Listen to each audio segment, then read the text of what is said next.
Good afternoon, ladies. My name's Angela Thompson. I'm one of the women's health physiotherapists, and I've been asked this afternoon to do a little talk to you all to help with the campaign with occupational health called The New Year, New Me. And it's about people who work with DSE setup, which is the computer screens that you all use. And it's about saying to you, actually, we need you to take little breaks away from the screen, because it's not good for our muscles or our joints to stay in one place all at the same time. You can keep in a really good posture, but even if you do, if you sit in that same posture the whole time, your joints will get stiff, so you need to keep moving. So you'll all had setups and risk assessments done on your screens and your equipment, and if you can try to adhere to those guidelines. So the first exercise I want to ask you to do is actually to do with your eyes. Nothing to do with your joints, but it is to do with your muscles and your ligaments. So one of the things that we do, we have the screen in front of us, and your eyes are always fixed on that one particular screen, and it's the same length all the time, which is about your arm's length away.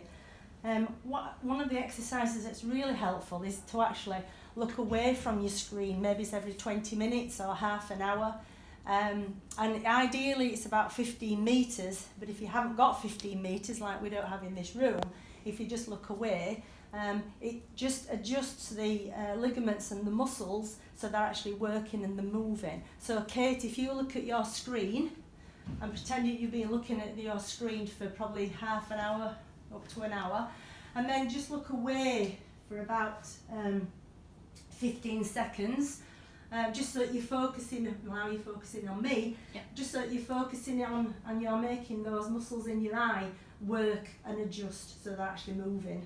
So if you can do something like that every hour, that will be helpful for your eyes. The next exercise that's really helpful is something for your neck, because we all sit there looking at the screen and our neck gets all poked out like that with the chin. So try and think about your posture, and if you think about doing an exercise for your neck where it just stretches it a little bit, so it's moving it. Can you see how subtle that is? I don't want you to do that, and I don't want you to go all the way back, and it shouldn't be painful, but just gently taking your neck back, almost like you're making a double chin. Okay, have we done that about 5 times? That's brilliant. Now, Julia, don't look up and down, just fix yourself in front so that you can see something, and keep your eyes actually at that level, and then just take your neck straight back. That's much better, perfect, thank you. Okay, moving down, so we're starting at the top, we're moving down. The next exercise is for your shoulders, because we tend to be very much in that position, not very in a good posture, and sitting back. So relaxing your shoulders, and this exercise actually helps to take those shoulders back. So if you have a look at my back there, there's 2 flat bones there. What I'd like you to do is to just try and push them down and back with your shoulders, so that you're almost putting those 2 flat bones into your pockets if you've got any. Okay, so that's good, Kate, well done, that looks really good. So if you can do that about 5 times, that'll be great. Okay, now is your upper back. The upper back, which is here, is quite a rigid structure, and the reason for that is because it protects your vital organs, for example your heart and your lungs. So we don't tend to move a lot from our thoracic spine, the upper back, but it does get quite stiff, and we can get quite hunched over when we're looking at our screens. So I'd like you to pretend now that you've got a bow and arrow.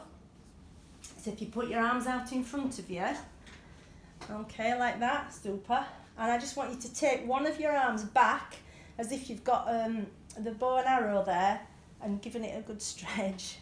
Is that okay? Yeah. And then put your arms back again together. Lovely, and then take the other side. So you're actually making one arm longer and taking the other one back, and you should feel that your upper back is now stretched and moved. Is that okay? Keep going. Let's have a look. Good techniques, everybody. You're actually just moving your upper thoracic spine as you're doing that action. Is that To okay? actually swing round, to actually... Yeah, just to make one arm longer than the other, yeah. That's good, well done, and that's a good posture there as well, Julia. And rest. Okay, so we'll move a bit further down now, just think about your legs.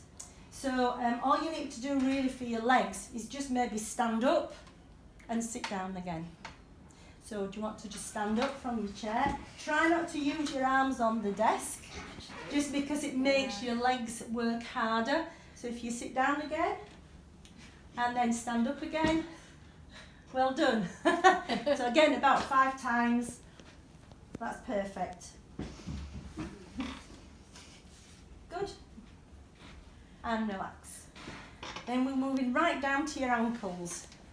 So prolonged sittings can sometimes lead to swollen ankles. Say if you've been on a long car journey, or if you're in the air on an aeroplane, you can get swollen ankles.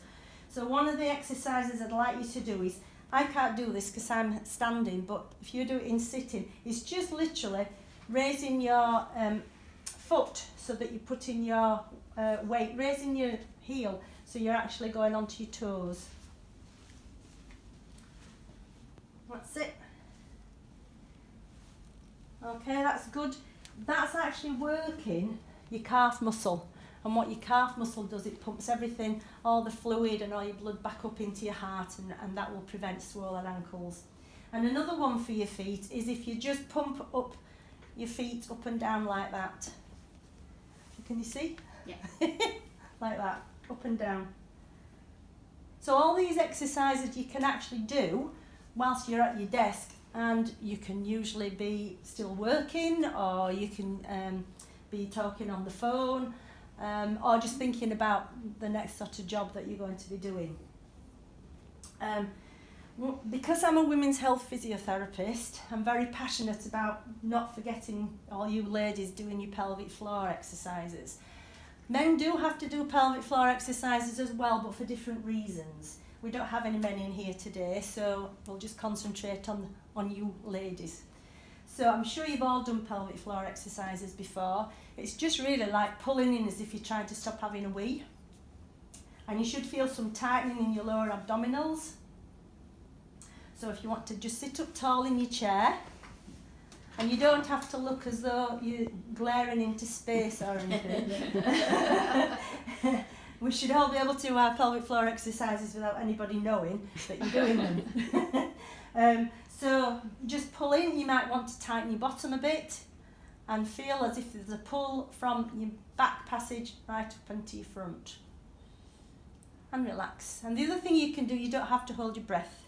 You can actually do these exercises when you're breathing, when you're smiling, so you don't have to have that weird look on your face. You did So you can, the exercises, maybe you can, if you know that you're doing a contraction, you might want to start off at holding for 5 seconds, and then let go, and then repeat 5 times, and gradually build it up to 10 seconds at different times of the day. The other thing would be to do a fast contraction. So you do a tightening and relax, because there are 2 sorts of muscle fibres in your pelvic floor muscles, and they're both important for continence mechanisms. You don't just need to do your pelvic floor exercises whilst you're sitting or whilst you're lying down.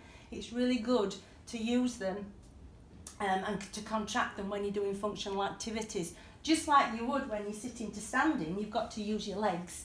When you sit to stand, you might want to do a submaximal pelvic floor contraction at the same time. So you can then do it while you're walking around or whilst you're lifting your shopping, different things like that. Okay, all these exercises that I've given you today are just really for a guide. They will keep your muscles and your joints strong and loose when you're being sat down all day. It's very important to do what we call micro breaks, not just think, right, I'm going to do all these exercises all together now, and then sit very stationary and sedentary for the rest of the day. Years ago, when secretaries were taking shorthand and making drinks and doing all sorts, they were up and down and moving around, so it wasn't, you don't have the same problems. So try and do little micro breaks rather than do all of them at the same time. If you do have any further problems, you can always either go to your GP or go to occupational health and go to ask for a referral for physiotherapy. We are actually doing some one-stop sessions as well at a later date for people who maybe do have problems and need further advice, and then we can point you in the right direction. None of the exercises should give you any pain. If you do feel that there's any discomfort at all, then stop and seek further advice. Are there any questions, ladies? No. You okay? Yeah. Happy with that? Yeah. Good. All right. Thank you very much for your time this afternoon, and hope all goes well. Thank you. Thank you.